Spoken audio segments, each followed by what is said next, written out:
Hello, ladies and gentlemen, and welcome back to another edition of Deep Into the Heart of Wrestling, our first ever live edition of this fine show. My name is Mike Larkin, and joining me, as always, is the man, the myth, the legend himself. He's a collector and a protector, the one, the only Mr. Robert Davis. Roberto, how you doing tonight, man? I am live from the surface of Satan's sphincter. It's currently 97 degrees in Southern California, and we're live. We are live.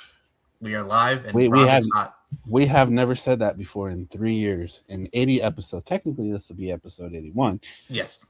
But God damn.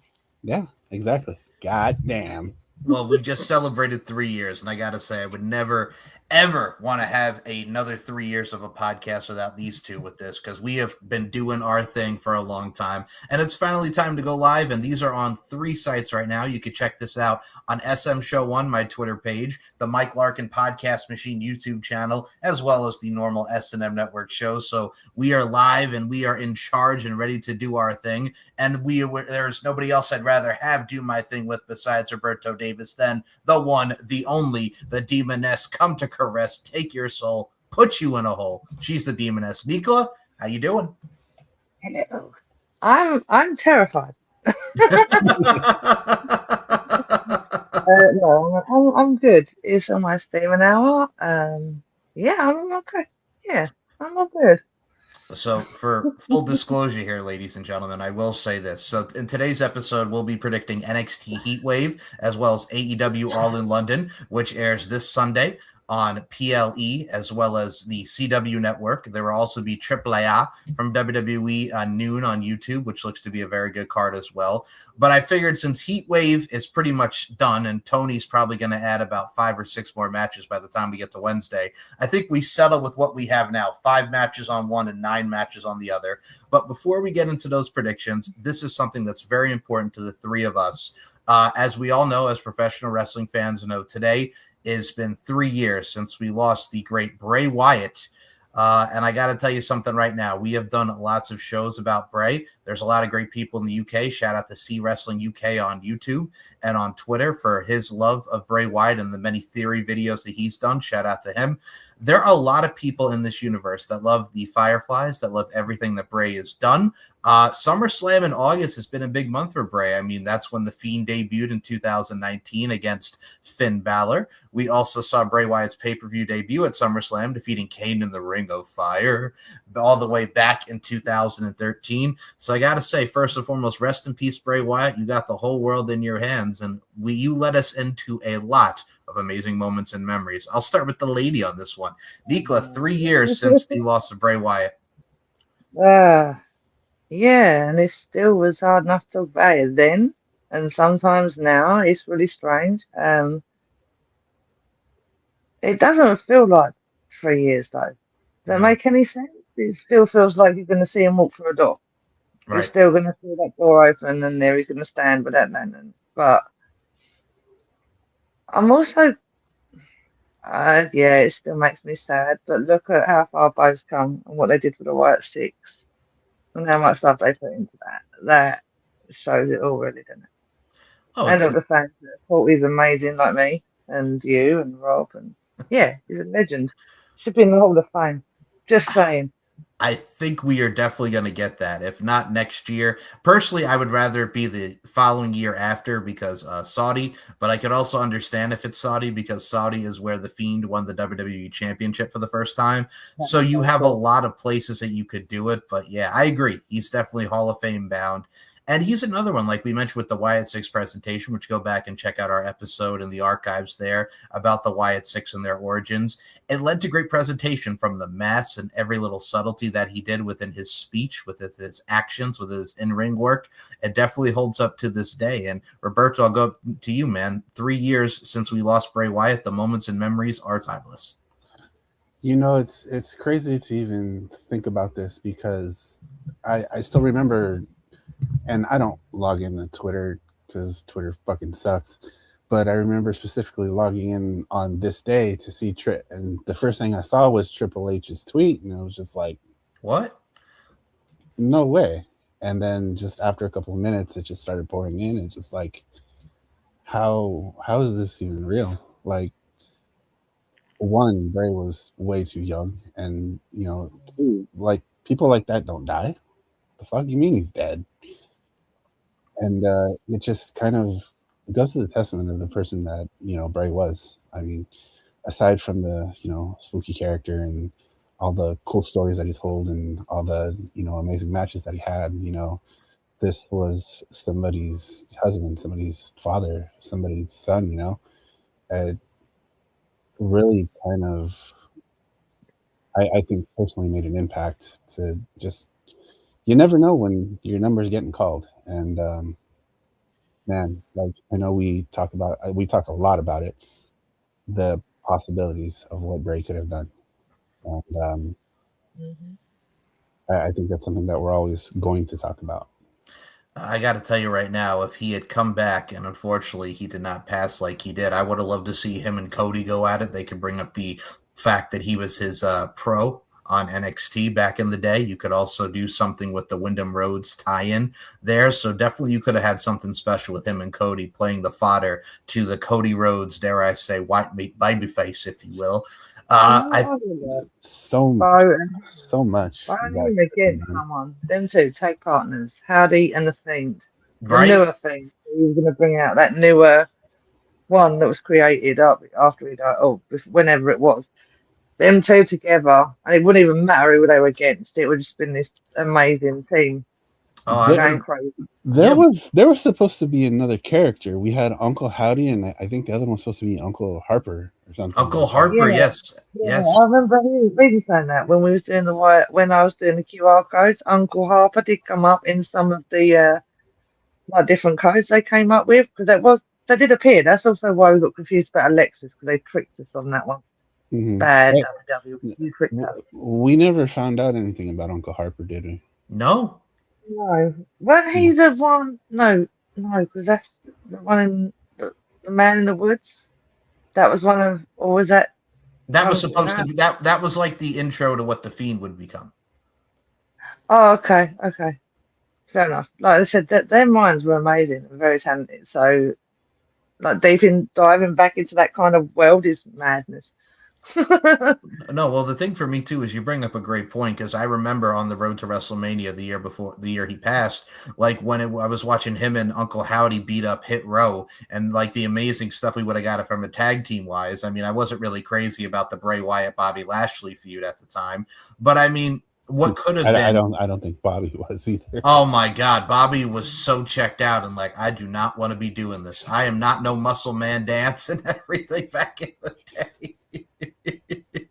Oh my goodness gracious. Well, we are seeing Bobby Lashley back, as we saw the Hurt Syndicate is now with Shane Taylor Promotions on AEW, and they're only wrestling half the match because the Shane Taylor Promotions didn't get of the rest of their money, so they only wrestle for half the match, which I think is absolutely hilarious. But yeah. Well, we hurt people. But yeah, we go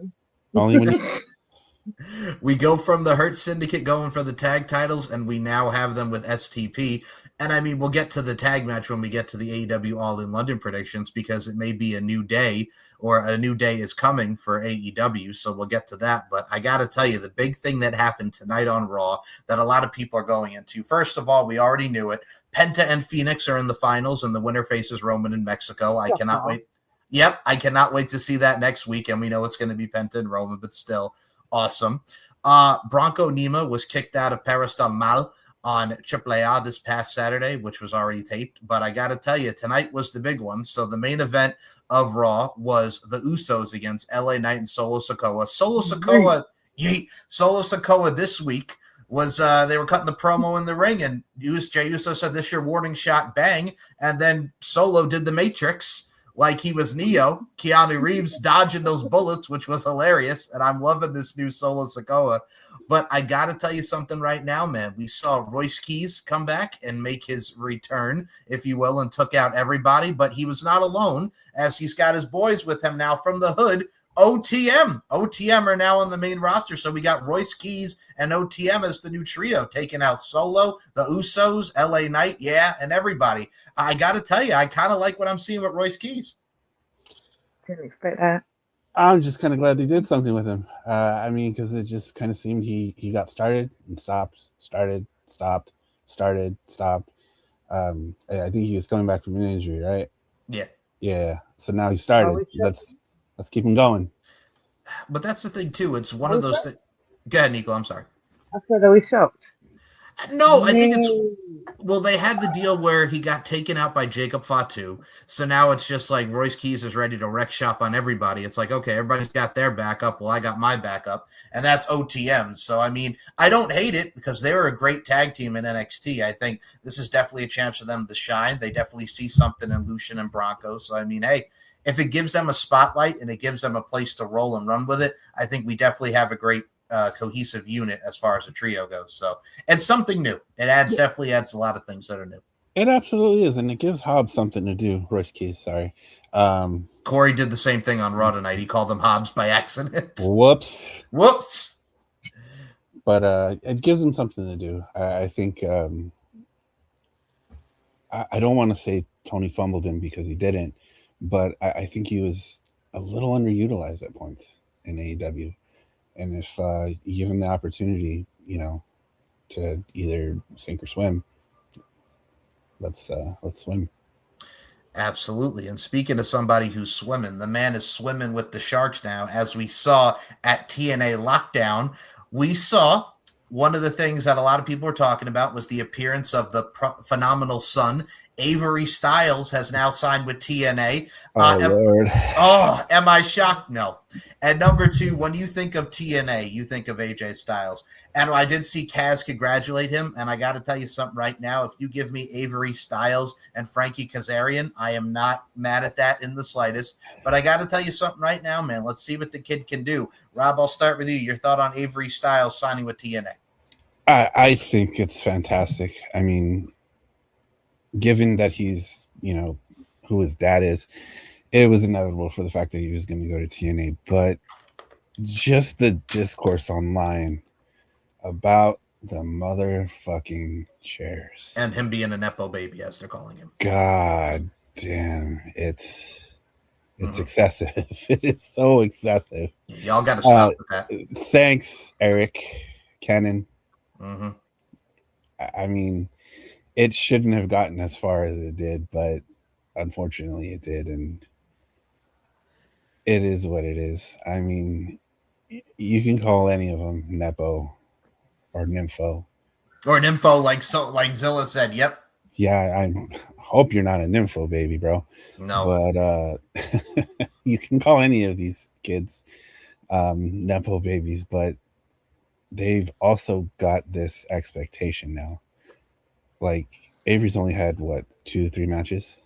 Yeah, actually a little bit more. Maybe like 3 to 6, 3 to 5. 3 to 6. Yeah. But because his last name is Styles, there's gonna be an expectation, and it's gonna be through the fucking roof. I think the way that you have him now, I would do it like they did when AJ came in 2002. Have him go right for the X Division Championship, because that set the tone for where AJ would be within his TNA career. But yeah, Nico, I'll ask you your thoughts on Avery Styles, the phenomenal son, signing with TNA. 19 years old, too. 19, yes. I think it's amazing that, like you just said, his dad's a wrestler. So they are going to expect him to go in AJ in the same kind of set as AJ, but they've also got to remember that now his son has got to fill his own shoes, not fill AJ's shoes. Does that make sense? Mm-hmm. Makes a lot of sense. Everyone's expectation will be, you've got to be like AJ. No, he doesn't. AJ's his dad. He is himself. Let him show what he can do, not what the expectations are from everybody because of AJ. You've got to recognise him for him, not the fact that he's AJ's son, for him as a wrestler and the talent he is. But I think it's amazing. There you go. Yeah. I think it's one of those things for me, and I will say this. My head, but it probably did not come out like that. I think for me, I think it's great to see him get the shot and the shine that he's going to get. I've always looked at it like this. With AJ Styles, if we get to see him on TNA TV again, I'm all for it. I mean, we saw that he's producing matches now in NXT. He produced the Tony D Naraku match from a few weeks ago, which I got to tell you, AJ Styles producing matches in NXT and working as a coach or whatever down there, I'm with that too. I think a lot of people are saying, like, if Shawn Michaels, which Shawn's doing an amazing job with NXT, if there's anybody to take over for him when he's gone, I think AJ Styles would be a great addition to help Booker do whatever he does. But if I'm being honest, I think I know who the guy is, and I think it's the guy who wrestled at the NXT house show, the man who got into it with Grayson Waller backstage. I got to tell you, there's a part of me that thinks when Shawn Michaels goes, I think we're going to see CM Punk running NXT. He wants to do it. Can he touch both in the softball, please, or just put it for a table or something? You know, there's Punk, and now we have Waller that's like right up here. He's up there with Logan Paul. So big and Punk more down here. Oh wow, okay, but no, I think we'll get to that. I thought I hated Grayson Waller. Yeah, no, Nicola cannot stand Grayson Waller. For those that don't know, does he rank up more than Ace Austin? Because Ace Austin was on the Collision this week in the Bang Bang Gang. Does he rank up there with Ace Austin? God, I can't believe what ranks. They're so bad. No, I think what started they could be on par. Them two, okay. Ace Austin. Well, let's talk about where this heat started, because might be a bit up. let's talk about where the beef started here, Miss Nicola McDonald, for as long as I've known you.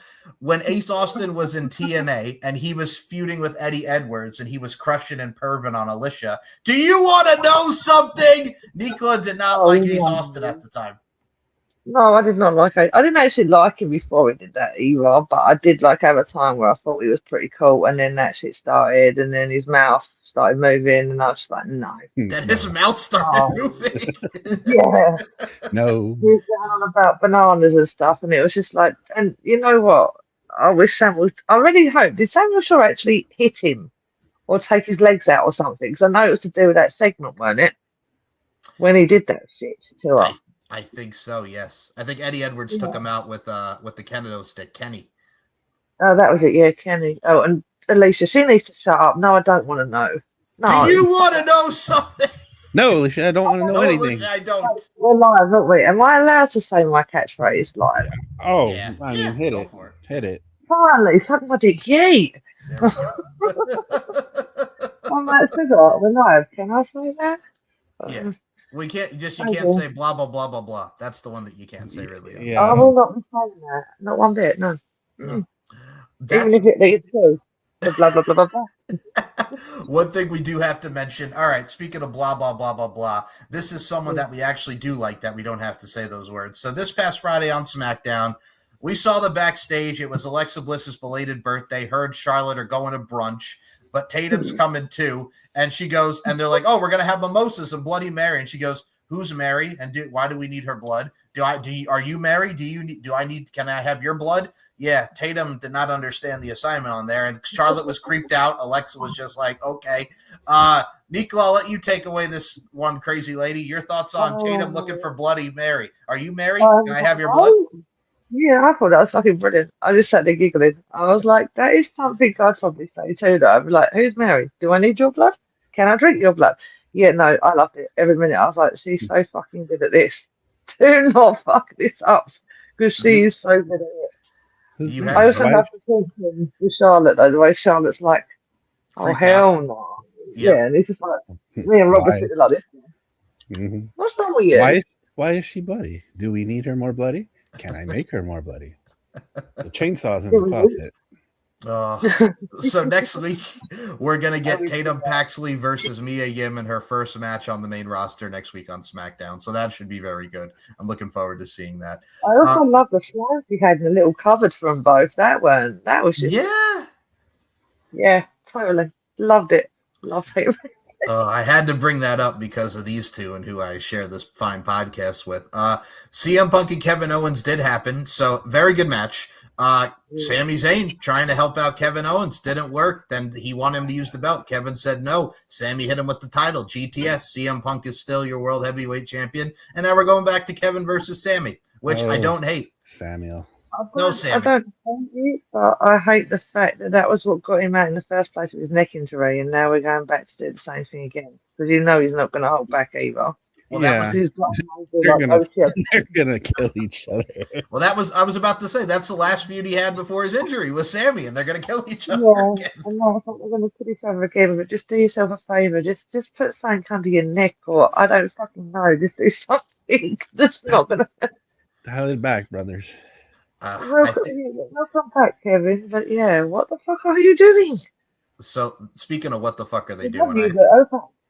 I have to mention this because this will keep us laughing. So Trick Williams and Little Yachty were in the ring on SmackDown. Out came Baron Corbin.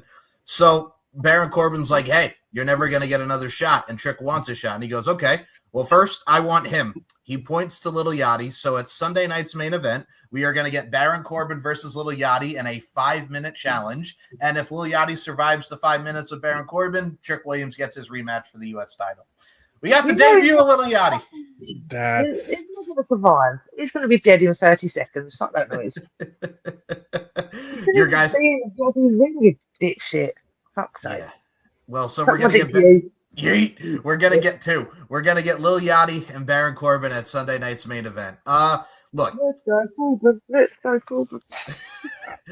You know he's gonna survive somehow, and Trick's gonna get the rematch, which I don't hate. But it reminds me of 10 years ago, and I'll say it with one of our boys, Braun Strowman. When Braun Strowman in his first real big feud as a solo star, away from the Wyatt family doing his thing in 2016, that feud with Sammy where he had the 5-minute challenge or whatever minute challenge it was, and Sammy got beat up by Braun and he survived. I could see something like that even, but there's a difference. Sami Zayn and Little Yachty are completely on opposite sides of the spectrum here, but I could see something like that. But yeah, Baron Corbin and Little Yachty at Sunday night's main event. I'm still more kind of shocked, perplexed, flabbergasted. I'm not sure that Baron Corbin's back in WWE. And he's the U.S. champ, baby. On day 1, 2, Yep. 7, 3. Yeah, I mean, good for him, though. I didn't hate Baron until he wasn't the lone wolf. Yeah. Constable Baron was that was terrible. Happy Corbin was okay. Sad Corbin was funny. Yeah, that was pretty funny. Then he was just Baron Corbin with JBL, which stunk. That was, yeah. That was no good. Then he tried to be the lone wolf again, and that was kind of cool. Well, him and as the War Dogs, him and Braun Breaker were great. That was pretty awesome. That was pretty cool. I like that. That was fun. Why did Braun Breaker away from freaking them now, please? Seriously, just let him run free because he's new to be with Dummy and Dumber. I popped tonight. So Braun Breaker and Obafemi had their contract signing, and it was a great stare down. There was a great brawl. Braun Breaker tried to spear Obafemi, and Austin Theory came in. Braun got taken out, and Obafemi slammed Austin Theory through the contract signing table. And I popped huge for that because fuck Austin Theory. Yeah. I'm sorry. Fuck Austin Theory. Yeah, let's get Braun Breaker away from us. Like I said, you've got the two dummies. Please. Just get him doing his own thing. Fuck them two. Let them two do our shit, but get him. I think that's what they're waiting for once Logan Paul, recoups from his injury. So once he comes back from injury. He's still not back yet? No, he's still out. I feel like he's been injured forever. Right? And that's not long enough. That's perfectly fine. That's not long enough. No, it's not. But dumbass. I've watched it probably 40, maybe 57 times. Yeah. What kind of stupid questions do you ask Braun? Who's the future, Paul? Who's the future, Paul? He did Braun's voice. Braun had to take all the dog face gremlin in him to not break character. Yep. That was superb. You did not just say that Logan Paul. No, I'm talking about Braun Breaker. We're talking about Braun Breaker. And Obafemi. No, we're not talking about Logan Paul. Fuck Logan Paul. Yeah. And his brother. Can we fire Logan Paul? Oh, Can we fire Logan Paul? yeah, I love that song. Seriously, I played that the other day and I was giggling to myself. And someone went, "You all right?" I was like, "Yeah, fine." Did Joe Hendry put that on Spotify? I think he did. I I think he think did. he did. It's on If he YouTube did, as a I'm video. downloading it. It's on Spotify. YouTube as a video, like literal music videos on there because I've watched it a few times. You have a shit day, just listen to that song. Trust me, it'll work. Well, we also do know Kaioki. Hiromu Takahashi, his new name with Shinsuke Nakamura looking to go against the MF teams. I don't hate it. It means craziness, madness. Rob, do you like the new name? I'm okay with it. I mean, they could have done so much worse. Yeah. I know a lot of people are just like, it's a stereotypical Japanese name. Like, look, they could have pulled a name out of an anime hat somewhere. Yeah. And gave him something stupid. His proposed name, Nox Ray Jin, I mean, that was just kind of whatever. Let him run with his Kyoki. I mean, I think the people who are the most pissed about it are the ones that know who he is. For anybody that's just getting their first glimpse of Kyoki or Hiromu Takahashi, as you know him, is going to be pleasantly surprised, hopefully. And I'm just kind of glad they put him with Shinsuke to give Shinsuke something to do. If you've not seen Hiromu's matches with Will Ospreay for the IWGP Junior Heavyweight Championship, they are legendary in Japan.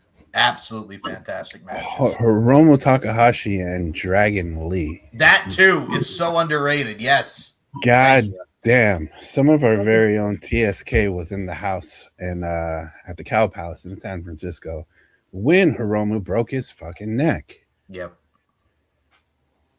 Shout out to Amir and Teddy.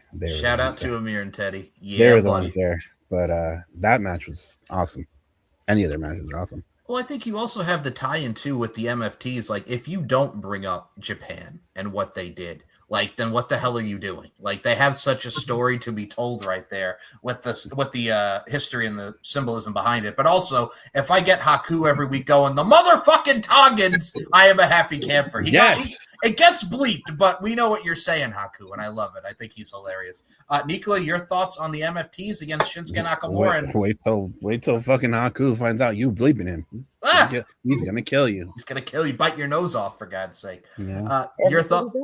Yes, your thoughts. Your thoughts on MFTs against Nakamura and Hiromu Takahashi, Kyoki coming up. I'm not going to say the names properly, so I'm going to say them two because I know that I will struggle with both names. Yeah, I would say, but yeah, them two. Say it again. Shinsuke Nakamura and Kyoki. Shinsuke Nakamura and Kyoki. Okay, I can't say them. Fair enough. Not me. I gotta say, between I was going to look it up badly. That's why I was like, no, don't say it. Just don't say it. First of all, shout out to our boy Chef. If there's two people that have a very, very fun, hilarious pronunciation of Japanese wrestlers, it's Nicola McDonald and Chef. It is. Yes. Well, we got to talk about your girl now, Nicola, also that happened on SmackDown. So we were supposed to get the debut of Blake Monroe. Yeah. And she was getting ready, but she's like, I always look so good, and she has her hair, and I was just waiting for the Vanity Project. Give me a brush, boys. Give me a brush, boys. I'm so glad I didn't watch that because I'd be spewing and swearing at TV. I'd be like, I said I liked you a week ago. Now I'm just like, shut the fuck up. So Blake Monroe comes out. She's supposed to wrestle Julia. They don't even have a match. She just attacks her, hits her with the neutralizer, walks away. She's like, fuck this. I want the women's title. So the match never happened. And that was it for Blake Monroe this week on SmackDown. That was it for Blake Monroe. Oh, sugar. You said about the hairbrush, and that was it. That's where you lost me, because I was like, people demanding you get that. You have legs, get your own fucking shit. We're going to talk about the Vanity Project shortly with NXT. So, but yeah, a lot of things happen within SmackDown. Cody and Randy are going to be fighting at Sunday night's main event. Which, all right, let's go. Let's go, Randy. Yeah, let's go, Randy. I mean, that's going to continue the feud. Yeah, please destroy him, Randy. Please. I'm at that point, and listen, we don't hate Cody Rhodes the person. We just hate the fact that he's constantly pushed down our throats. It's the John Cena effect, like how a lot of people hated when John Cena was pushed down our throats, or Roman Reigns. We're at that point with Cody now. He needs to write a new story. He's already finished his story. Now He's someone got writing so 25 many. other people. Come on, we need multiple volumes of these story, Nicola. We need multiple No, volumes. no, we don't. We got the first one fine. And that was it. It's cool. Now just do it now. It's like, oh, this is the 25th anniversary. Let's go. Well, how do you think people feel about the Bloodline now? The Bloodline's been around for 6 years, and we're What going back to. did they do when it comes to Cody?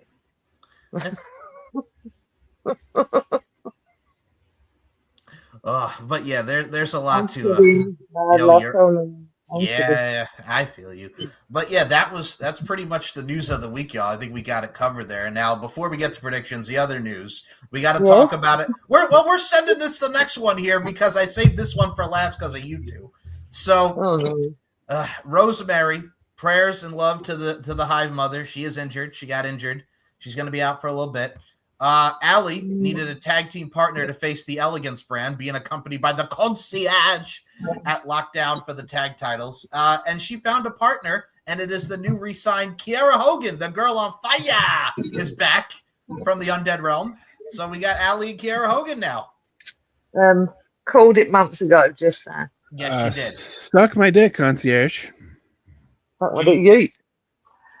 Yeah, well, I called it months ago, but everyone was like, "Oh no, I'm not sure where she is. Is she here?" And then she's appeared now. So one, Hive Mother, get better soon. Two, yay, and awesome that Kira's back with her. Now, notice Rob actually pointed up that was so cool. Rob and I were on the same wavelength of this. I said, watch, it's going to be her as Courtney Rush. This is before we found out the injury. We both went to watch No. Yeah. No, not Courtney Yeah. Rush. You're just not being bunny back. Do not go back to Courtney Rush right now. You're not allowed. Demon only. You're not allowed. That was the first thing we thought. It was like, what kind of jive are they trying to pull here? We were just waiting for the Courtney Rush music, but then we found out she was injured, and it was like, No. Wait, I'm so glad about that because obviously calling it every other week when they're on the Undead Realm, he was going to appear, he wouldn't. And obviously Kira didn't, and now she has, and I'm now like, haha. But it also makes sense to tie into the Undead Realms. And also, as Tom Phillips, the former Tom Hannafin, the former Tom Phillips pointed out, technically she saw Allie die, and he legit said that on commentary, and I laughed. I'm like, thank you for the continuity, Tom. We didn't just watch it happen, but cheers. Thank you for that. yeah. Thank you, Tom. Tom Mike gets it. Tom knows. Tom and Matthew know. Tom and Matthew know. Tom Mike Tom. Mike Tom. He gets it. The other thing that Rob also enjoyed from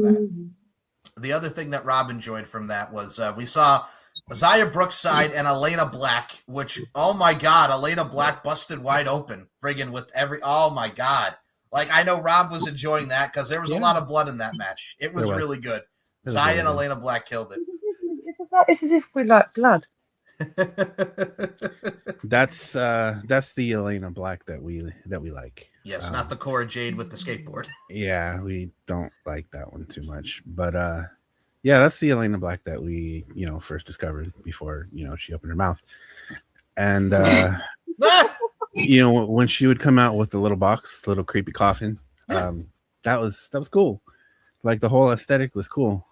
She just had this whole crazy goth chick vibe. She did death matches. Awesome.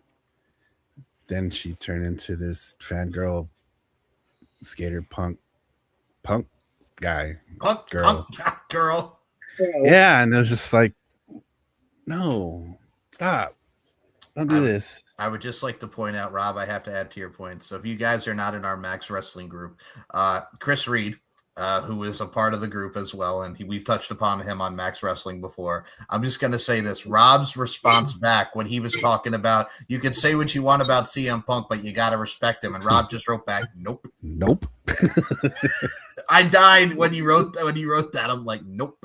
Listen, I think Mark Henry had the best description of CM Punk. He's old school, so you're either going to like him or not. Or then also he said that's going to rub some people the wrong way. And I think it rubs a lot of people the wrong way. Does rub a lot of people the wrong way. Just to briefly explain my dislike for CM Punk. Go ahead. When I first started watching wrestling again, People would just talk about CM Punk like he was the best thing since sliced fucking bread. So I told him, give me some matches to watch. I'd love to check this out. And it was just like, okay, King of the Ring, John Cena and CM Punk. Yep. CM Punk, and these are like the greatest matches ever. I was just like, what the fuck is this? I mean, Money in the Bank 2011 was really good. I will give that one, yes. No, Rob's gonna go no on that one. Oh, that's a controversial take. CM Punk in WWE, didn't like it. CM Punk in Ring of Honor, however, that's a different CM Punk. Punk and Terry Funk in Ring of Honor in 03, yeah. Enjoyed that. CM Punk in Ring of Honor was pretty good. Well, he got to do the Pepsi plunge, him and Raven, yeah. Yep. CM Punk in AEW was actually not terrible. Oh, come on. Yeah, well, your boy Kojima. Let's just talk about Kojima. Go ahead. Kojima with the elbow drop to the dick. Yeah. That's brilliant. Satoshi Kojima, my hero. But Max and CM Punk was probably one of, if not the best thing AEW's ever done. I concur. The dog collar match. Mm-hmm. I will say this about CM Punk, because I was there at his debut for WWE at ECW on Sci-Fi. Hey, Piggy, if you're watching, yes, we still don't respect him. So, from what Rob just said, for me, nope. What Mike just said, still nope. But he has gone up. He has gone up the bar. Like I said, he's a bit higher now. He's not Grayson Waller, because he's not Grayson Waller. Yes. Yeah, okay. He was Grayson Waller. We did the top of the fucking triangle. I mean the hill. Sorry, triangle. Triangle. Triangle. People. I will say this. To add on to Rob's point, I got to add on to Rob's point. So, player hater over here, and I'm only kidding. That's absolutely fine. I'll be honest. Mama Lark is in the same boat as him because she never got it either. So Mama Lark knows. Mama Lark was never a CM Punk fan. And I'll tell this story briefly. Every time he would come out, my mom would sing, "I got no personality" instead of the Cult of Personality. And I used to die laughing at it. It's still funny. She was not a Punk fan. I was, and she never got it. So I like the straight edge stuff because the straight edge stuff I thought was cool.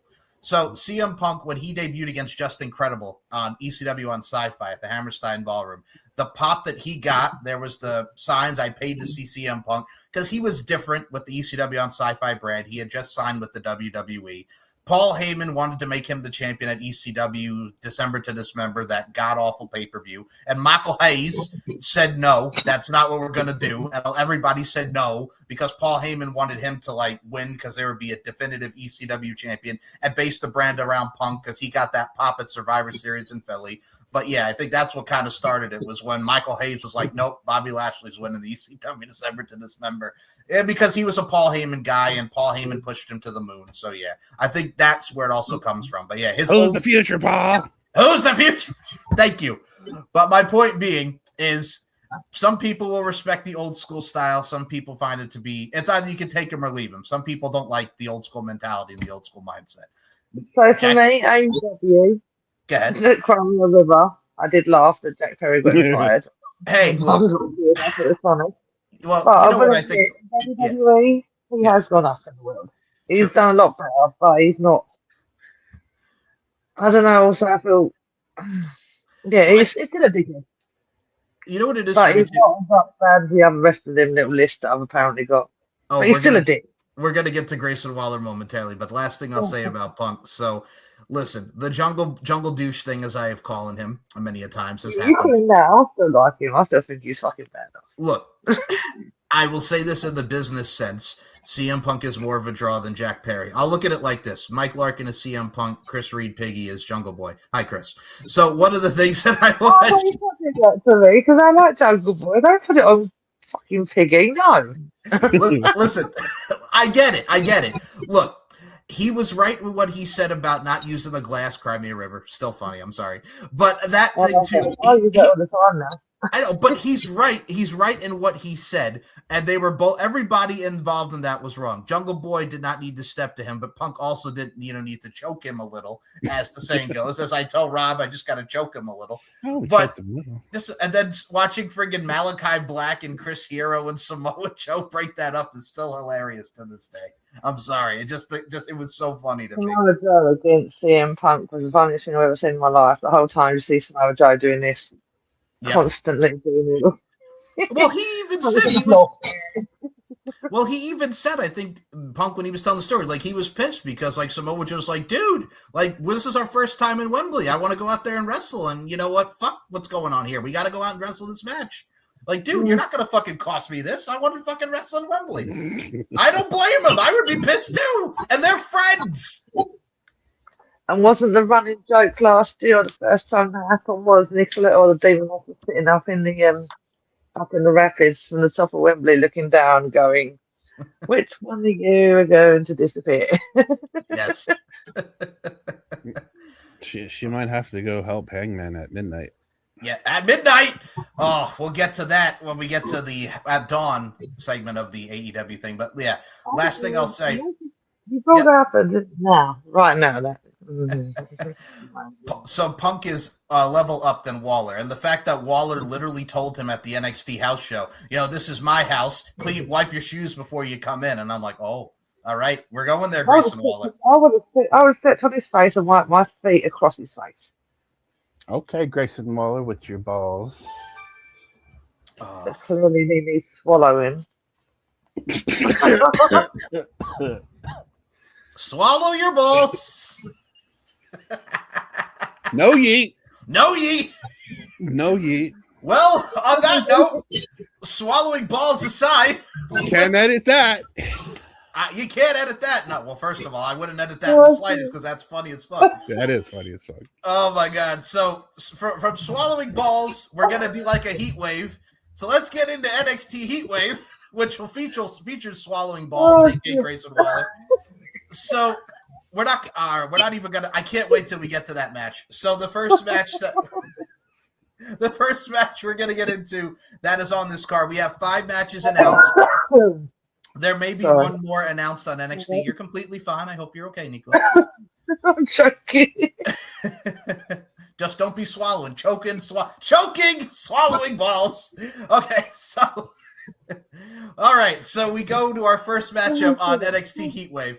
Zarya versus Red Sinclair, and a unification match for both the NXT Women's North American Championship and the WWE Women's Speed Championship. These two had a great match on NXT where Red Sinclair almost won and beat Zarya. They had a great match for the North American title and one-on-one matchups. Red Sinclair is really coming to her home. This is in her hometown of Texas, and I would love to see the hometown girl win.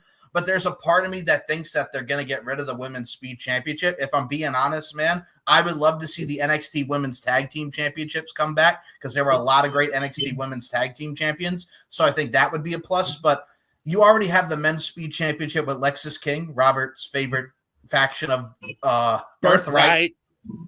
Here's the difference. Cousin Roy likes it. Rob hates it. And it's absolutely hilarious. And shout out to Roy. Well, I'll be seeing Roy on Wednesday. Roy thinks that is like funny just because of who's in it. And he likes the prickiness. Rob's like, no. That's why I love the different distinction between the two. Because Rob's like, no. He hates it so much. I mean, you just look at the legacy behind it. You've got, Lexis King.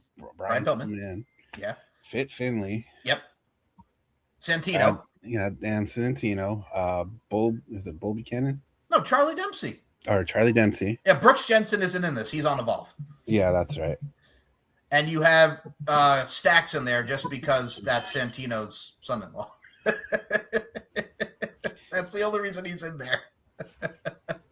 But I will say they are solid talents. But yeah, it's kind of right now. And I'm also with Ren. Who else are you going to have besides Ariana Grace and all the other talents? So I hate to say this because I love me some Ren Sinclair, but I got to go with Zarya takes it all. and wins because Zarya's on a warpath right now, and she's been killing it ever since Sol Ruka got off the main roster. And I mean, we haven't seen it that much with Sol. If you remember when Sol, she was the NXT Women's North American Champion and the NXT Speed Champion, so it gives her something to rub into Sol's face. Mm-hmm. So with that being said, I got to go with that girl, Zarya.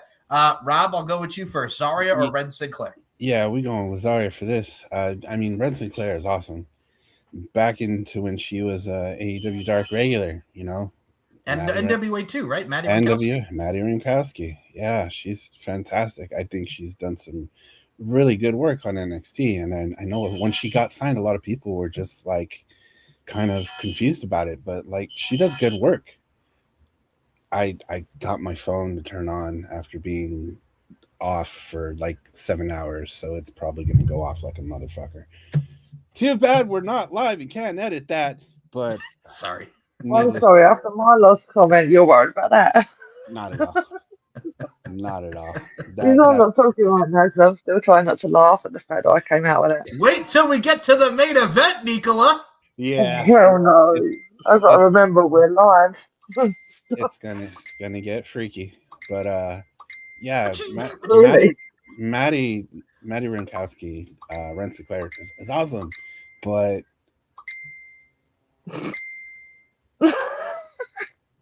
it's going down in the DM. Okay, that's it. But Zarya is just killing it right now.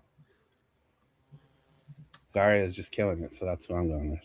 All right, so for Pimp Juice over here with his multiple DMs, because it's going down in the DMs, let's go over to Nicola McDonald on this.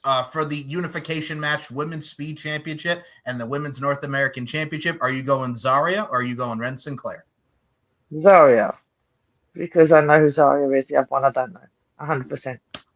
You know something, Nicola? Every time we do these predictions, I love that. But I will say this, number 2, definitely check out Ren Sinclair. And I'll say this to everybody who does watch this. Check out Ren Sinclair. She's really, really good. Yeah. Like I said, I'm finally getting up on the NXT now. I kind of know names and faces now. So I'm like, okay, cool. But this one I didn't. So. Well, we got Sorry, you. I didn't know who Zarya is. So we will keep it on the women's side of things because Ren Sinclair's tag team partner in the Ren QCC, Kendall Gray, defends her NXT Women's Championship against Kalani Jordan. I got to tell you, when Kalani Jordan first turned heel, I was like, okay, let's see how she does because she's so good at being a babyface and she's genuinely a nice person. But I got to tell you, I am liking her heel work. She's kind of doing that I keep getting screwed thing, kind of like Sammy's doing on the main roster. I think in this particular scenario, much like they're doing with Lyra and how Lyra's going into Crazy Town and Io Sky is just literally just looking at her like she's crazy, which is hilarious.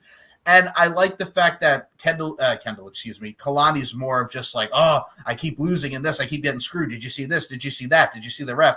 I think since Kendall just got this and they're really on a hot streak with her, she's like the female Kurt Angle, and I love her. I got to go with Kendall Gray to retain in this. I think we're going to get more out of these two, and I think that's going to lead to a great feud between Kendall and Kalani. And you also got Callie Armstrong waiting in the ring, so Callie Armstrong in there in the mix too. I'm here for it. So I'm going with Kendall Gray to retain. I will go with the lady first on this one. Kendall Gray or Kalani Jordan, Nicola, for the NXT Women's Championship. Kendall Gray. Only because I prefer her to the other one. And I'm still not... Kalani Jordan?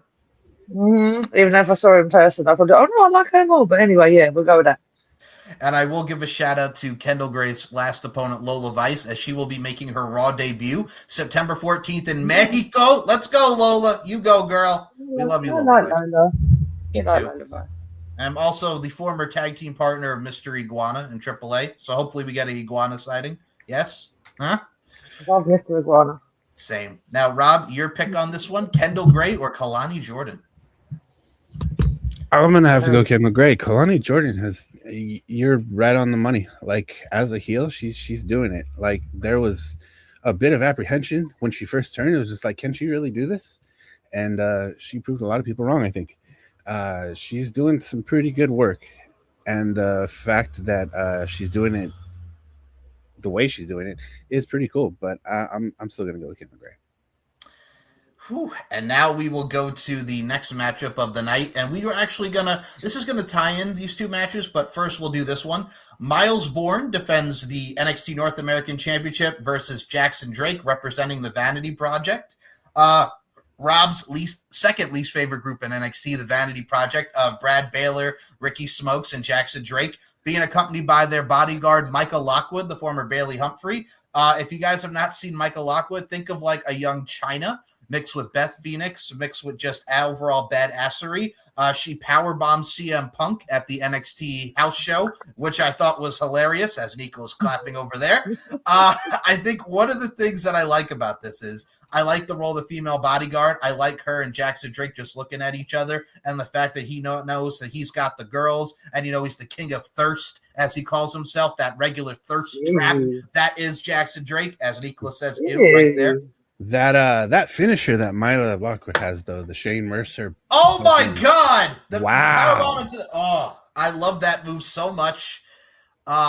Yeah. If you guys have not seen what Michael Lockwood could do, that power bomb into like a power slam. It flows so smooth. I've only seen two people do it: Shane Mercer and Swerve. And Swerve, yes. I'm sorry. Excuse me. Thank you. Yeah. Besides, Maya. And there's something about it that's just so damn smooth. So here's my thing with this one, and I like Micah Lockwood a lot. I think she adds a lot to the presentation.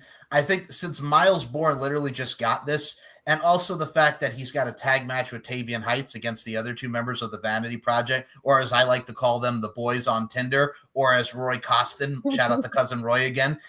You know what he said it reminds him of? We did this last week on the Takedown. Out of all the people with how they dress and the frat boy vibes, I laughed my butt off when he said this. Roy said that they're like a younger version of the Mean Street Posse. And you know what, Roy? I can kind of see that. Shit. Think of the Mean Street Posse without Shane. And I'm like, you know what? I can kind of see it. We got Rodney, Pete Gas, Joey Abs.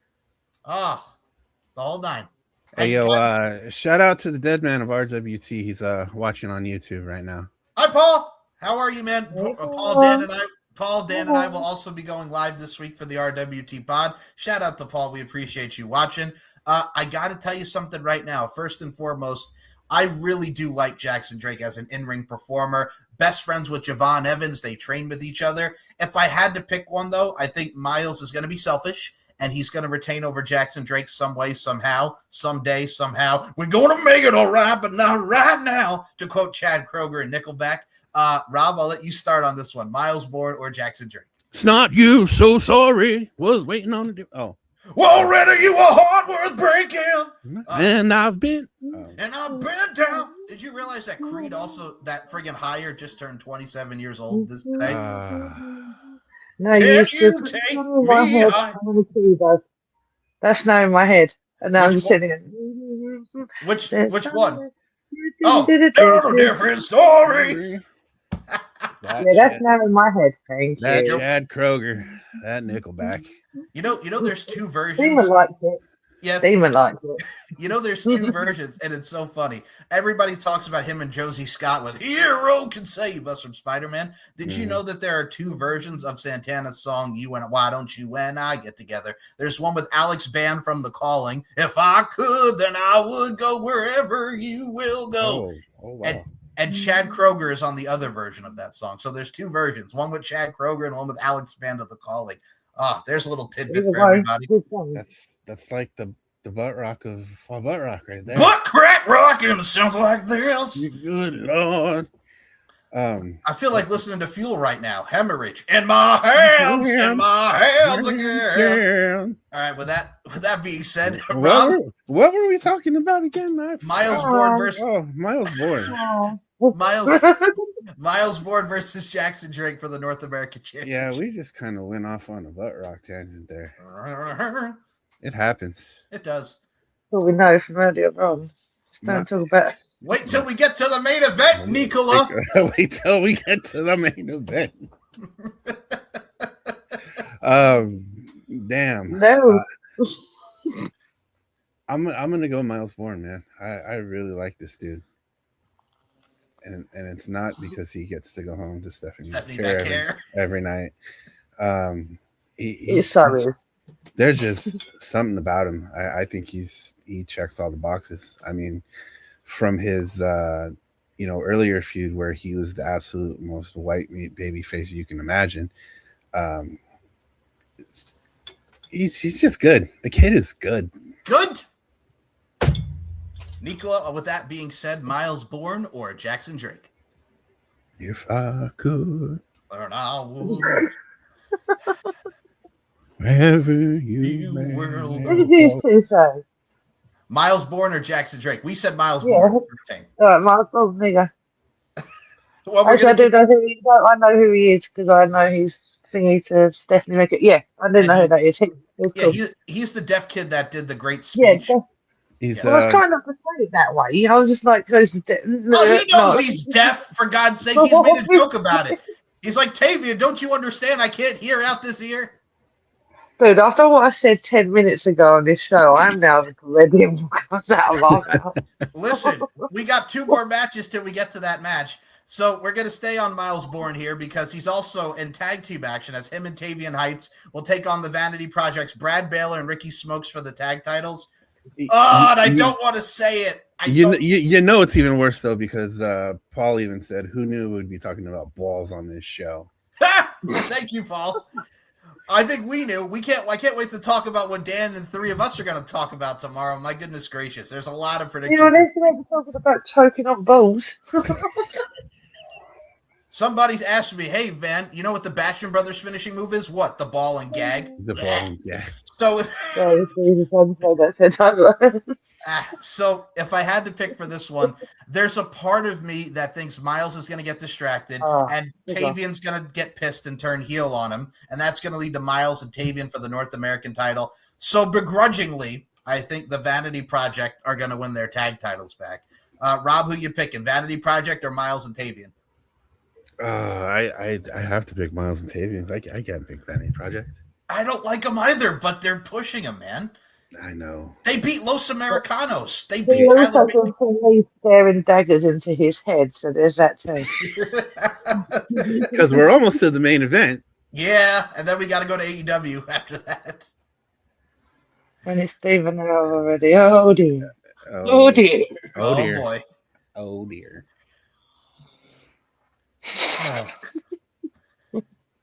So, Rob, who we picking? Miles and Tavian. All right. I gotta do it. And Nicola, who are you going? Miles and Tavian or the Vanity Project for the NXT? Yeah, my eyes are burning into his head, so obviously that one, not the Vanity. No, they can all burn. So you're going Miles and Tavian? Okay. Now, Blake Monroe's brush, boys. Brush. Boys, get me a brush. Well, give me a brush. I got to tell you, though, I do like... You have arms and legs. That's right. I will say this right now. I do like Michael Lockwood better with them than Blake Monroe. I'm not going to lie. It fits. It somehow fits. It fits. I just hate people that demand other people to get stuff for them. Isn't it? Sure. It's really bad. Like at home, if someone goes to me, like Rachel, go, "Can you get me a drink?" I'll be like, "Yeah." So like the first time, I'll say yeah, and after that, it'll be. But if I'm like, "Get the fuck up! You got legs, hands, move." I hate. Well, we're moving on to the main event. So it is a fatal 4-way match. It's like to be my friend. A pain in the ass because I'm a pain in the ass. And a fatal 4-way match for the NXT Championship. Tony D. Estunads defends the NXT Championship against Cruz Montana, the former Mike Santana, SB, Grayson Waller, a.k.a. Swallowing Balls, and the debuting Zilla Fatu in his first match for the NXT Championship. Look, I'm going to say this right now. The Nympho, baby. The Nympho, baby. So, look, Zilla Fatu came out and cut this promo looking like a 98 version of The Rock. And it was, hello, as his promo is. It was fine. He talked about the fact that, first match in my contract, I get an NXT Championship, so now it's a fatal 4-way. I have to say this. I think Tony D has come to the end of the line for your NXT Championship run. I think it's too soon for Cruz Montana and Mike Santana. We all like Mike Santana here. We love you, Santana. But I think it's either going to be Zilla Fatu or Grayson Waller. And Roy Costin, shout out to Roy. He brought up another great point.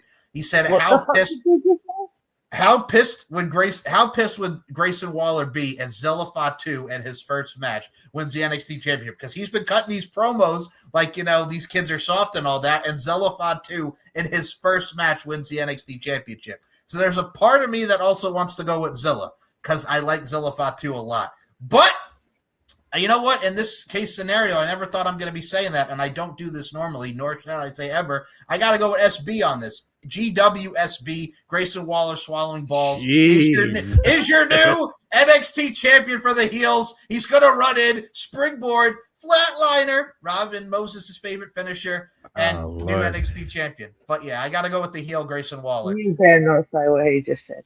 Because he knows I can kill him. I can kill you too. I'm definitely not. I was going to go with Zilla. All right. You're forgiven. You're forgiven. The Nympho baby. I think he's got to do it. But definitely, I think it's come to the end of the line for Tony D, unfortunately. Tony D. The main roster waits. He's going up. I definitely think Grayson Waller's going down. Grayson Waller is going down. Going down. I mean, he's sucking balls. He's sucking everyone's balls. I mean, everyone. Oh my god. Oh, shit. And AEW did just announce as we're on the AEW portion now, and we'll talk about this tomorrow on the RWT I apologize for my swearing. I don't, but I'll apologize. So Grand Slam is going to be in France on October 6th, and we'll talk about this tomorrow on RWT, but I'll ask you guys, what WWE show is running against it? Oh, really?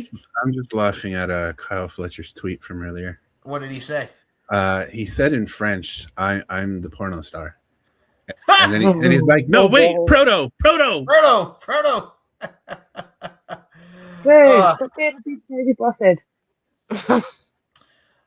So since there are no new matches announced yet, let's get into AEW all of this. I almost said all for one. That's a wrong show. We'll talk about it at the end. All in London. So 9 matches have been announced, and I think we'll start with the multi-trios match at dawn, baby. We go at midnight. At midnight. Hangman Adam Page and Brodito against TBA. If I'm going to take a guess who's in this, the Hurt Syndicate. I think we are also probably going to get maybe Shane Taylor Promotions, the conglomeration. I think Swerve is going to be in this, and he did kind of tease he'd be in this, and I think he might come with some friends. And I think this may be the debut of the New Day, the former New Day, Austin Creed and Kofi. If I had to make a choice in this, just because think of it like in 2017 when the New Day were hosting WrestleMania, then the Hardys came out, right? And they won the tag title in the ladder match and the pop that they got. Think of it like that, and then there's another team added, and we get that. So there's a part of me that thinks that the mystery team of Shane Strickland and the New Day, the former New Day, are going to win the Trios Championships. Rob, I'll start with you. Who are you going with at midnight?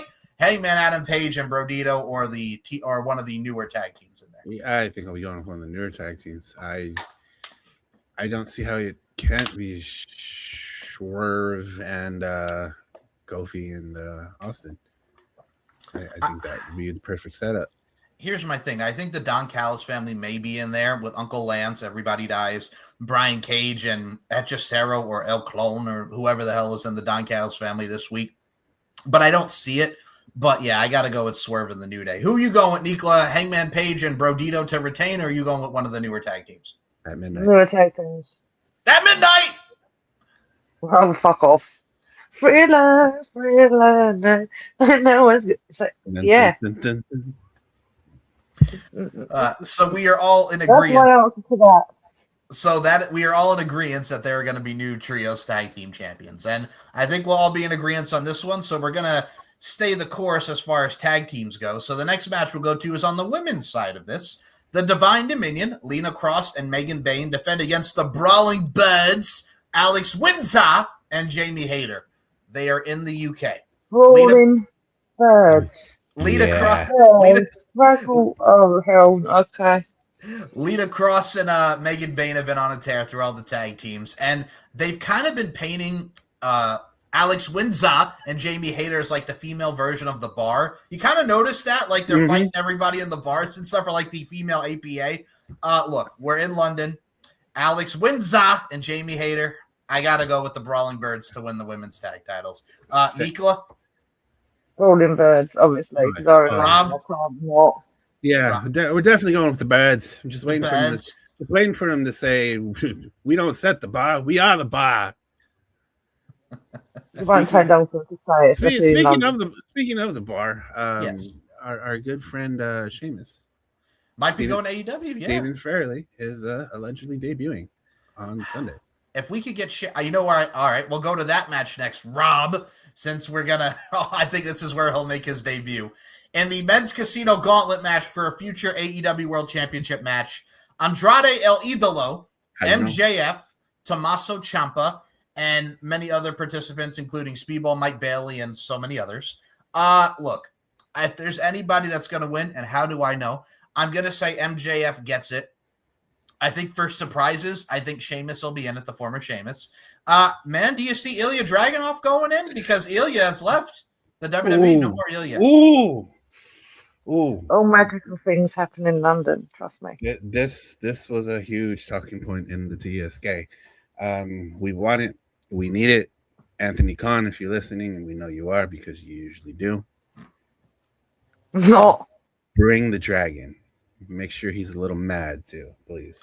Listen, I don't understand. Like, they could say what they want, or he wasn't drawing interest or whatever. I'm like, the man was the United States champion. You can't fucking draw or move the needle when you're not on TV. He was dealing with injuries, fine, but still, like, he was the U.S. champion. He was having these matches with Sammy, Ciampa, Carmelo Hayes. Like, he was there, and he loses the title, loses to Carmelo Hayes. He hasn't been on TV since April.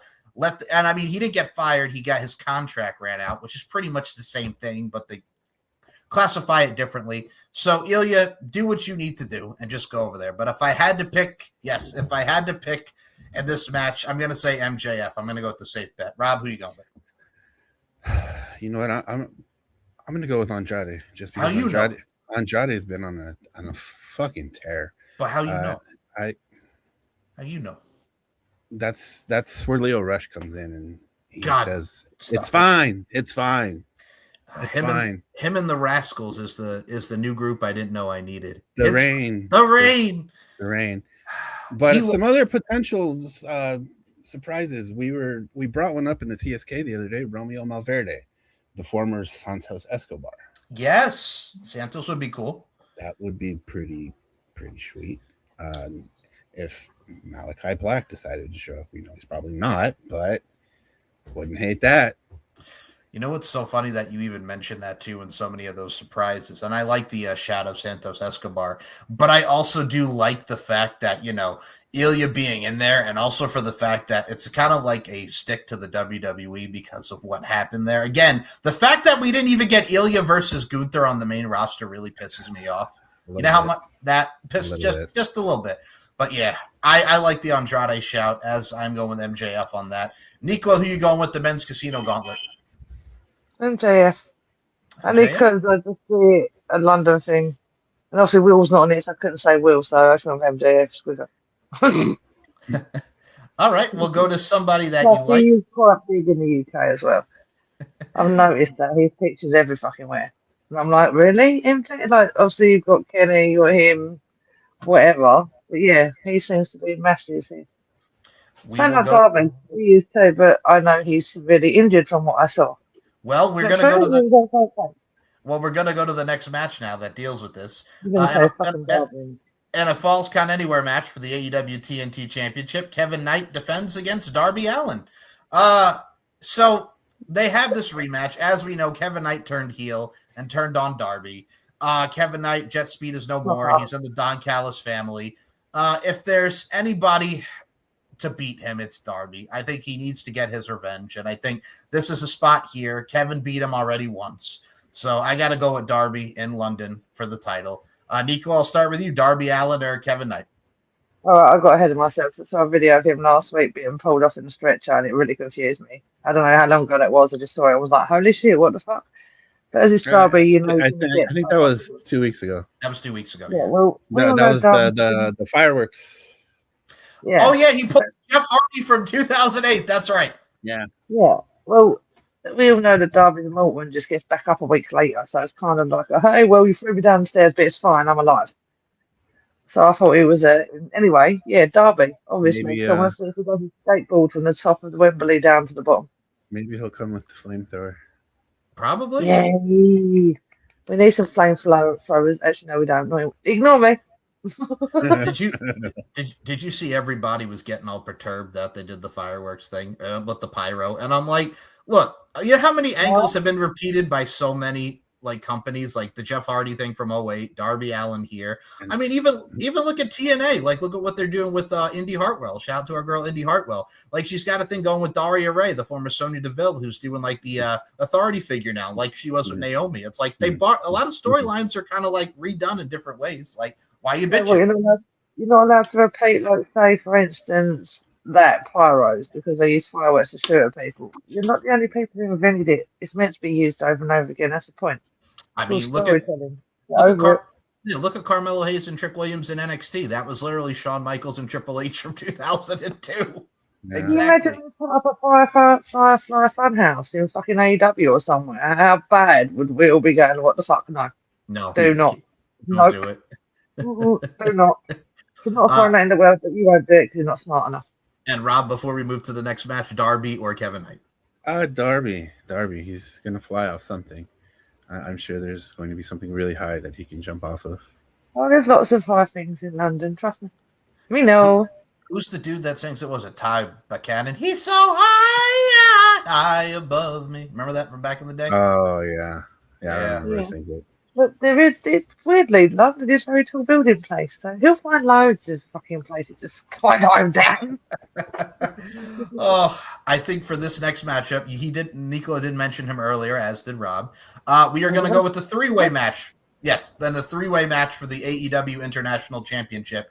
Kyle Fletcher defends against Konosuke Takeshita and Kazuchika Okada. Look, they are in the UK. I think the story is Fletcher and Takeshita beating Fletcher for the championship. I'm a fan of Takeshita. I love what he does. Babyface or heel, the dude can work. Okada is Okada. He's the Rainmaker for a reason, bitch. And I do like what we get to see from Okada. But if I had to pick one, I think Kyle Fletcher is going to somehow get the win, but he pins Okada. And Takeshi's like, well, you didn't beat me. And that sets up Takeshita and Fletcher, and Takeshita takes from Fletcher. Rob, I'll start with you. Kyle Fletcher, Konosuke Takeshita, or Kazuchika Okada? The Rainmaker. No. Bitch. I think I'm gonna go with our boss Babyhead. Kyle Fletcher. He's done some amazing work. He's on Instagram posting thirst traps. And it's making me very dehydrated watching this man flex. But he's done some amazing work in AEW. Hydration, baby. Whatever. And it's only gonna lead to something better if he pins Okada. We get Fletcher and Takeshita. Takeshita loses, we get Fletcher and Okada. We get Fletcher, Okada, and Takeshita again. We get Okada and Takeshita. Like, whatever the end result of this match will be is just going to be even better than probably the match itself. Whew. And with that being said, Nicola, Kyle Fletcher, Boss Baby, Takeshita, or Okada? Big Boss Baby head. Kyle Fletcher. Okay. Yeah. Okay. Yeah. I've never understood his name, but I've seen him in interviews, and he's not actually as stupid as he looks. So yeah. Boy, Kyle, we like you because you're not stupid. Because you're not stupid. Not as stupid as you seem. I'm going to get in so much trouble with that. So the next match we'll go to is the one that is obviously us do. These two do it live. I'll stay off next. Oh no, you're fine. Stop. Yes. Speaking of trouble, hi Nicola's mom. Hi Nicola's mom. We haven't said hi to you yet, and we have to make sure that happens. Yes. Please check out this live because we love you. We love you. Please check out. Oh, she's going to murder me for quite a few words in this, but hi mum, love you, and suck my dick, you. Indiana Granny, there's this wrestler by the name of Grayson Waller that Nicola really doesn't like. You'll find out why in this show. Oh, she hates him more than Charles Montgomery Punk. Yep. I've never cried so much, but that was too funny. stupidity. Well, let's talk about someone that we like because we got to get to the next matchup here, and I'm actually looking forward to this just because of the possibilities. So it is the Continental Challenge Cup final for the AEW Continental Championship as Jon Moxley or Claudio Castagnoli will face the winner of Kyle O'Reilly or Nigel McGuinness. Man, I got to tell you, what we saw with Claudio beating Bag of Dicks, that made me happy. I got to tell you straight up and down like 6 o'clock since Eddie Kingston was no longer able to compete in the Continental Cup. I look at it like this, guys. I think Moxley's going to beat Claudio, and him and Kyle O'Reilly have a feud, but I think since it is London and it is his home country, the hometown boy, if you will, I think Nigel McGuinness is going to win, and we're going to get, for the first time in AEW, Jon Moxley versus Nigel McGuinness. Both guys were trained by Les Thatcher, Heartland Wrestling Association. Nigel McGuinness is teamed with Nick Aldis, Magnus, and TNA. The matches he have with Kurt Angle as Desmond Wolfe with Chelsea, not that Chelsea, but a different Chelsea. For those that remember that storyline back in the day, Nicola, Chelsea. Yes, the other Chelsea. The other Chelsea. And I mean, Jon Moxley has been doing his thing within this Continental Championship. So I think it's going to come down to Moxley and Nigel. As much as I would love to see Nigel win in front of his home country, and Nigel McGuinness has still got it. I mean, he's influenced a lot of people, including Zach Gibson Jr. If you hate Zach Gibson, shoes off. NXT UK. Yep. What? I got to go with Moxley to retain, but there's a part of me that really wants to see Nigel win. So I'm going Moxley and Nigel the final, and Moxley wins. Rob, who you going with? I'm the same. I think it's really cool that Nigel's actually getting out there to do this again, even though he hurt himself. And the injury seems legit. They emphasized when he did injure himself on Dynamite and Hechicero, right? In the Hechicero match. No, it was actually in the Shibata match. Was it the Shibata match? Oh, yeah, it was the Shibata match. So Shibata was going for the PK, and Nigel got his foot up and kicked him square in the fucking ankle. That shit looked like it fucking hurt, and I believe him that he is hurt. He wrestled Hechicero like. I'm going to be honest. I personally did not expect Nigel to get out of this because we know what Hechicero is capable of, and they put on a pretty good match. But nonetheless, Nigel still won, which we're all kind of baffled about. But that's neither here nor there. Just Nigel getting the opportunity to do this in front of his home crowd in his hometown. Well, I don't think it's his hometown exactly. Home country. There you go. That's cool. It's going to come down to Mox and Nigel, and Mox is probably going to kill him. Whew. And with that being said, we move on over to the home country girl, if you will, not to be confused with the hometown man and friggin' TNA, the old Cody Deaner there. But Nicola McDonald, Jon Moxley, or Nigel McGuinness, Continental Cup final. Who you picking? I'm going to go with Nigel McGuinness. Obviously, he's the Brit. I can't turn around and go, oh no, but yeah, no. And also he's in Wembley.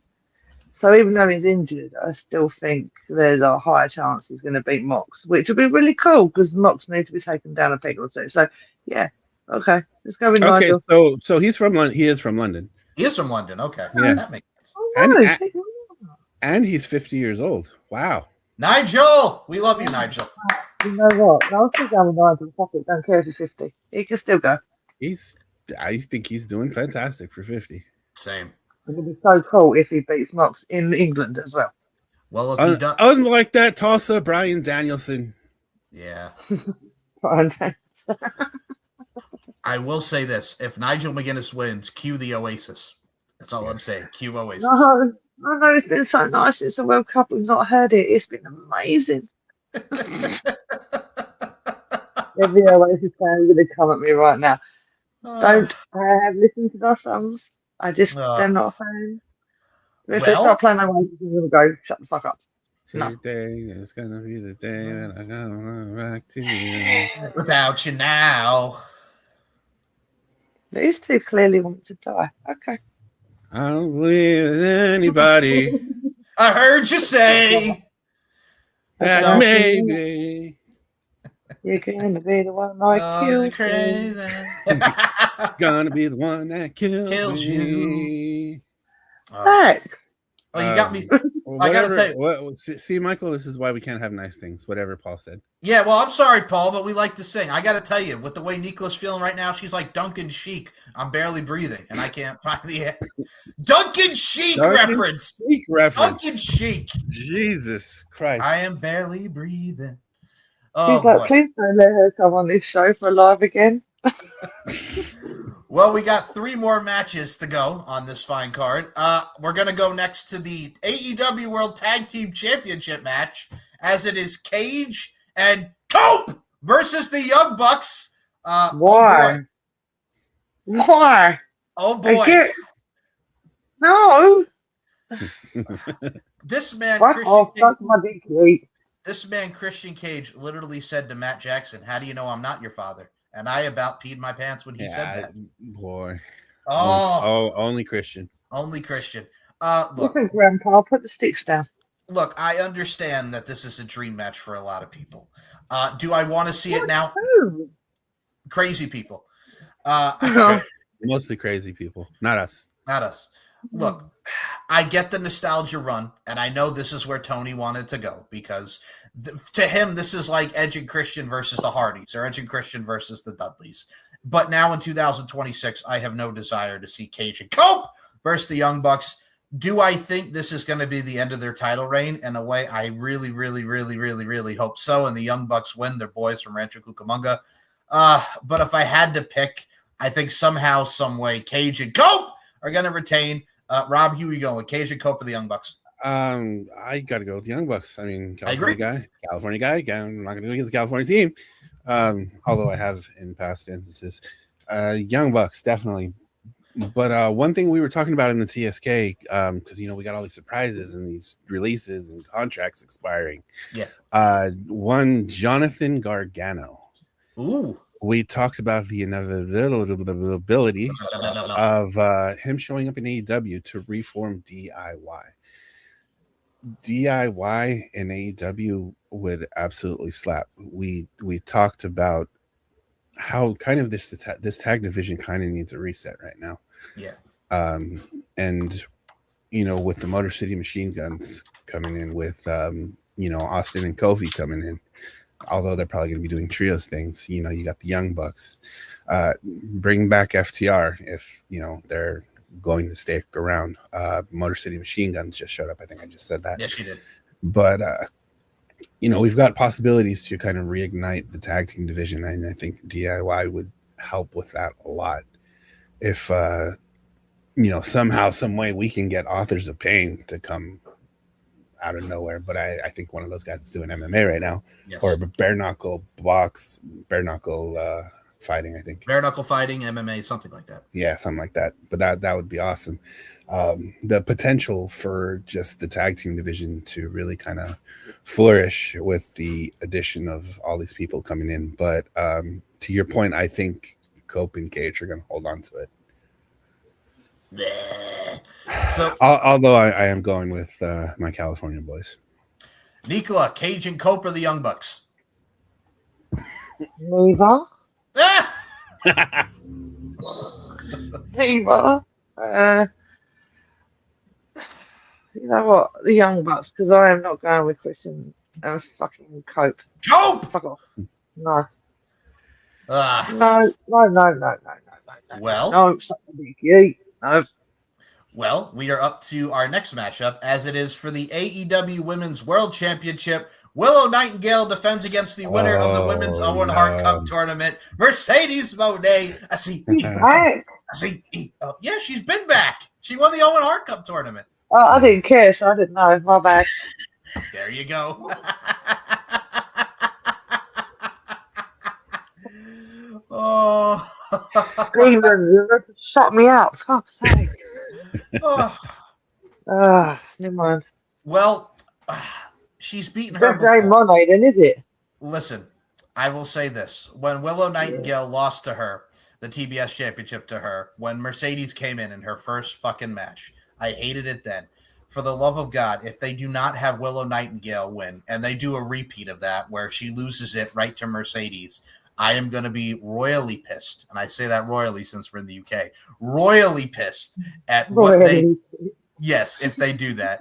But with that being said, I'm going to look on the bright side of life. I'm going to be Mr. Brightside, like the Killers. Oh, I'm Mr. Brightside. The Killers, huh? The Killers. What are you going to say right now? I am going to go with the smiley one herself, Willow Nightingale, to retain against Mercedes Moné. And I will go with the lady on this first. Nicola, Willow Nightingale, or Thissy. Well, Mercedes Moné better make sure she doesn't eat no freaking UK breakfasts this time. I want to see her take another picture this time. I want to see another picture. No, fuck that noise. I will kick off again. I won't give a fuck. But I'm going with Willow because I don't like messages I can't describe an English breakfast. No, fuck off. I don't want that to happen. I want Willow to keep it for as long as possible. And if you are in the UK, Mercedes, get yourself a proper breakfast, not one that you call an English breakfast. Damn straight. Damn straight. Rob Willow. I can say it. Rob, Willow, or Mercedes? Get yourself a proper breakfast, you numpty. Dafty. You got it right. You numpty. He's right. But Willow, I think she's got a lot more rain to run. Let's hope it's raining at the weekend because it's been sunny as hell here. So let's hope it rains. No, I'm joking. every fan going to the AEW, no, don't wish for rain. I'm not. No. Ooh, well, that brings us to our final match that has been announced for AEW All in London. Only 9 matches, so I'm sure 10 more will be announced by the time we get to Wednesday, like we mentioned. The main event of AEW All in London, Kenny Omega defends against the Bruv Man himself, Will Ospreay. They've been playing buddy. They might as well have been playing footsie with how they've been getting along with each other and just complimenting each other. Sounds like Will's type of thing, though. I love you, Will. I love you, Kenny. I love you, Will. I love you, Kenny. They've been having some back and forths, and look, is this going to be really good? Absolutely. From the work that they've done in Japan together, the work that they did at the Forbidden Door in AEW, I am looking forward to this. But since it is a London, I think it is finally time for the Bruv Man. Oh, God, if you really want to piss people off, you have the Bruv Man win, and MJF comes out and spoils the moment and cashes in on Will, and MJF walks out as the AEW World Champion. How's that in the freaking universe, especially in London? You know they go with it. But I'm going to look on the bright side again, and I'm going to go with Will Kenny. It doesn't hurt if Kenny loses. I'm going to go with Will Ospreay to finally win the big one. Rob, I'll go with you. Bruv Man or Kenny? Yeah, it definitely doesn't hurt Kenny to lose, but just to kind of piggyback off of what you said, they're not playing nice anymore. So I know on this last episode, Kenny actually mentioned his son, and I saw that. Oh, I said, "Oh, Kenneth." Was this the one where he ranted also about COVID and you know what it's like to travel with the COVID, bro? Yeah, they had a very interesting segment. They ramped it up pretty good because the tension felt kind of real, and it's just like, oh shit, are they really going here? But yeah, that was a very weird thing. He just started going off about COVID and bruv, I traveled 15 hours, bruv, and back, bruv, like and all that. What's a 3-hour drive, bruv? I don't know what a 3 hours is, bruv. I had to carry this company on my back while you were over here in America, bruv. And then you just like after the match, your son might want to find a new hero. I was just like, oh shit. Ooh, that went beyond the belt. That went dark. Because first Kenny mentioned his mom, and he just goes, "Oh, don't you talk about my mom." My mom. Yeah, no, most Brits get the the minute you mention their mum. Now, all of them, trust me. It's over. It might be everywhere. And that's when Kenny's just like, well, I'm not going to talk about your mom. Your mom's going to be proud of you whether you win or lose. And then he said the line about his son. I'm just like, shit. I will say respect that, but I don't, because he went from the mum. He kind of avoided that and then went straight to the son, which is still a bit of a dick move, but he'll get the rise out of Will that he needs. So yeah. even as harsh as that is. Yeah, I think Will win this. Will's definitely gotta win this match. It's gonna be good. Hopefully nobody dies. I'm gonna make an underrated I'm working mention. on it. I know. I'm You've gonna got 6 minutes. I'm gonna make an underrated mention here, and I got it, Rob. I got to go to your point because it's been jonesing at me here because You I get like to how London in 50 minutes. They got I, no li- time. I like how you mentioned the Sun thing because I'm going to mention an underrated segment. It kind of reminded me when he made the Sun comment. Think of NXT UK 2020 when Ilya Dragunov was feuding with JD McDonough, Jordan Devlin at the time, and he was talking about Dragunov's kid.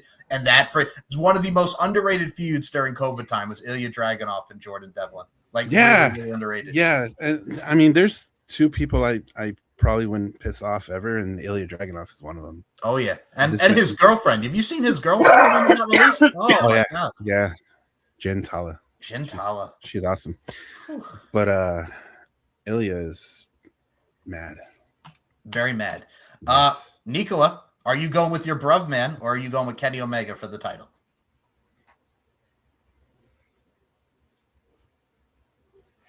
Brodman.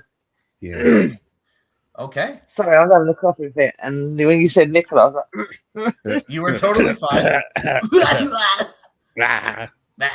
sorry, Damon was telling me off. That's how you know when you're coughing. Anyway, yeah, Will, obviously, Will. He's in the UK, it's about time. And even though he pisses me off, I know exactly what he's saying. To me, it's quite hilarious to watch him, so. And he's fucking funny, so. Well, yeah, y'all. Will. Sorry, Those- Kenny. Well, y'all, that is the end of our predictions. We hope you enjoyed this special live of the two prediction shows. And I will say this, y'all, go out of your way to watch the weekend of wrestling. There's literally, well, there'll probably be two shows on at the same time with AEW All in London at 1 p.m. Eastern Standard Time, which is 10 a.m. Roberto's, and that is going to be 6 p.m. Nicola's time. We also have NXT Heatwave at 3 p.m., which would be noon Rob's time, as well as 8 p.m. Nicola's time. And we have at noon AAA, which is main evented by, what is it? Paris Del Mal, Penta, Phoenix, and Dragon Lee, which I cannot wait to watch. There's a lot of good matches on that. That's going to be really good. But go out of your way and watch those. That's at noon time, which would be 9 a.m. your time, Rob, and that would also be 5 p.m. Nicola. So there's a lot of wrestling on this Sunday, which you could go back and watch later, and you can also watch in real time. So go out of your way and check out this week of wrestling. And if you've not checked out Lockdown, the one thing I will mention is check out the Hardys versus the Nemets. The Nemets are the new tag team champions, Ryan and Nick. And I will say this, Leon Slater versus Cedric. Thank God Leon Slater won. Motherfucking Slater. Let's go. He is cashing in option C, and he's going to challenge Dolph Ziggler, Nick Nemeth for the world title at Bound for Glory. Come on, Leon! Come on, Leon. Let's go, son. Let's go. And also because he's a fellow UK boy, like Nicola likes, so, fellow UKer. Even though no one classed me as UK, I class myself as whatever the hell. Demon. Fair enough. Whatever the hell. No, it's just demon now. It's not even is she British, is she this, is she that? Nope, she's just demon. Oh. But you will never classify us as obsolete. And I will say this, folks. Delete. I'll be deleted. This concludes another edition of Deep Into the Heart of Wrestling. We hope you enjoyed this first live edition. We definitely have to do more of these, especially with Nicola. Yes, we are. Our next episode, we are going to be looking at another watch along. We will also be discussing Chris Sabin versus Bully Ray for the TNA Championship from 2013. The 3-week title reign of Chris Sabin. We have a lot to come. Origins, which includes Sue Young and the Ices and Eights, Nicola, and so many of those things to come. We cannot wait to do those. And we got more predictions as well towards the... Oh, God. Well, the next one after this is really Sunday night's main event, but we really don't do that because that's on TV. So, yeah, after Sunday night's main event, we'll be back with more predictions. So we got a nice little gap in between. Rob does an amazing job with our thumbnails and social media.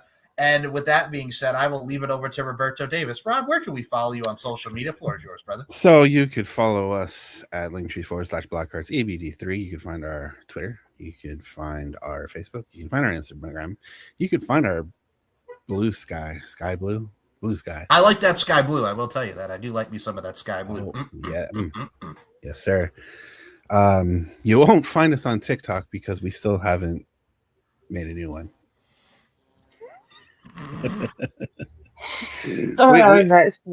We got kicked off and we still don't know why, and we're gonna mention that every single episode from here into infinity. We had an idea though, didn't we? We had an idea on 2 reasons why. We have speculative accusations why we were removed from TikTok, but that's neither here nor there. TikTok can suck my dick.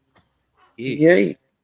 You can also find our Mike's YouTube, the YouTube that all of our episodes are on.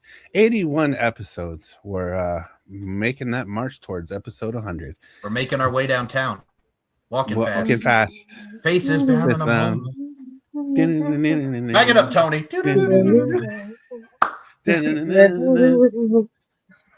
And I need you. And I miss you. You should see the Bellingham and the Haaland one of that. That is fucking hilarious. Fucking fantastic. It is great. I love both them players. Absolutely. But yeah, Linktree/BlackHeartCBD3. You can find us there. We're doing things. We're doing a lot of things. Like I said, episode 100 is coming fast. If we hit it this year, who knows? But nonetheless, we will hit it. If you do enjoy this format of content, or whatever you want to call it, we are a bit unhinged and a bit. A bit kind of sad, isn't it? But yeah. Anyways, if you enjoy this format, we do have another show that we do appear on periodically. Mike's been on it a couple times. I think Nicola's been on there once, which is crazy. I don't know why he's only been on there once. Paul, if you're still watching, you still haven't been on there, and I don't know why. Paul, get your ass on that show. That's probably Moses' fault, but anyways, kicking it with the TSK all MF and day, Linktree/TSK all MF and day. We can do it now. Yeah, let's do it now. Fuck it. Put out the shows, Mo! You silly hoe! I don't want no scrubs, and I'm not sending you fan mail, man. Footy, bruv. Bro. Well, hold on. You guys are going live. Bruv. Yeah, I believe we'll be going live on Sunday. I won't be there because I'll be slinging Red Bull. Thank you very much. But nonetheless, it gives you wings, brother. It gives you wings. But nonetheless, catch the boys. Maybe Nicola will be joining them. Maybe she won't. Who knows? Yeah, that's totally just put her on blast. But we will be going live after All in London. So join the boys. I think Mike will be there. I might be there. Might not. Yeah, maybe not. Maybe. Who knows? We'll see. Who am I here again? I feel like the stepfather before he tries to murder his stepwife. That's a great movie. Go check it out. It is a great movie. But go check out the boys kicking it with the TSK. Linktree/. We do have a couple of episodes in the vault that need to make their way out. So hopefully those make their way out soon. So to put it bluntly, I don't mean to cut you off, brother. Moses, put it out. Don't whip it out. Just put the episodes out. You know what I'm saying? Dick's out for TSK. Go ahead, Rob. Yeah, yes, definitely. Watch where you put it out because that might get us a strike or a copyright. Oh yeah. Or something. Oh boy. Because I'm not got a strike on this live. Oh. Yeah, that's Twitter shenanigans, if you will. But you know, we'll promote them even though they don't promote us. Tossers. Yeah. Max Wrestling.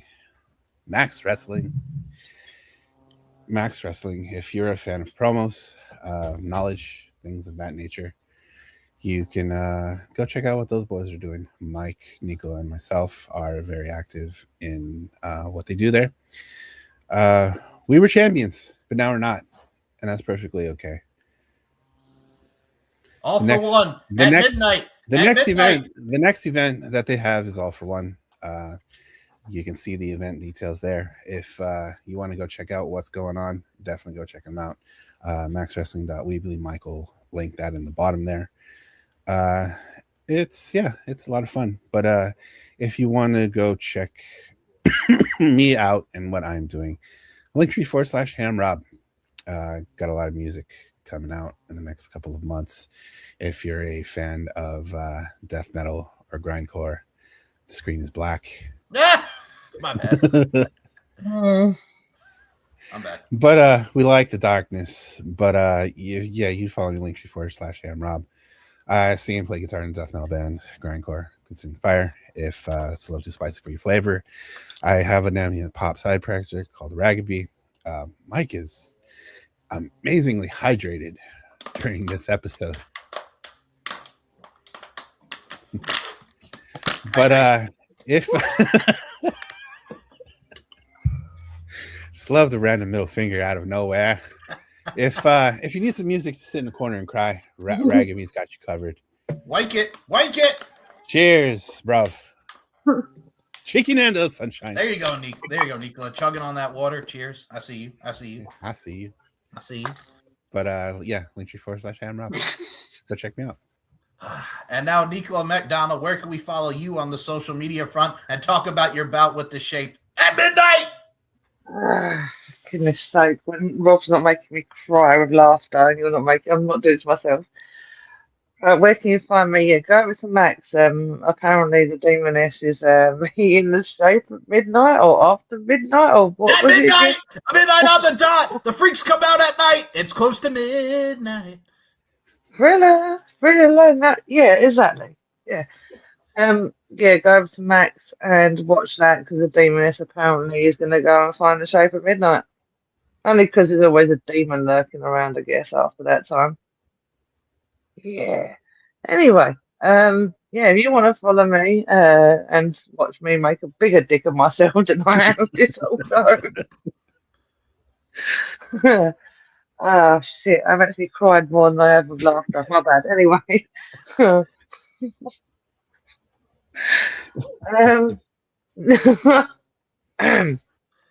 Right.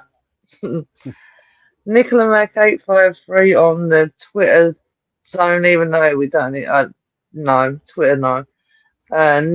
Demon Esther on Instagram and Mac D and numbers. I don't remember the rest. Just go with Demon Esther. The link will be in the description for that one. Yeah, Demon Esther. Fine, Demon Esther. Check Max out. Check TSK out. Check everything Rob's doing, everything Mike's doing. Yeah. Thank you for having me. Well, with that being said, we thank you always, Miss Nicola McDonald and Roberto Davis. What a dickhead I am. You okay? The other thing I will say, if you want to subscribe to this YouTube channel, it's S&M Network shows. I don't really post a lot on Mike Larkin, the Podcast Machine one. That's old stuff from 2021 because YouTube, who are dickheads, suspended me for no goddamn reason. And I've had many fights with them. They would, get me, strike me. They wouldn't. They take it down, what have you. And I'm tired of having these arguments. I feel like I'm in a domestic partnership with them. You know what I'm saying? But other than that, it was, irreconcilable differences. But now I'm out. Now my channel's back after 4 years. So thank you, YouTube. You did something right. You put my greatness back onto your screen. What? So if you want to subscribe to both of those channels, you can. If you want to check out the Steve and Mike show with my boy Stevie Nicks and I, we got a lot of great topics coming up on that front. And no, it does not involve the movie Elektra yet, but it probably will. Hi, Goon.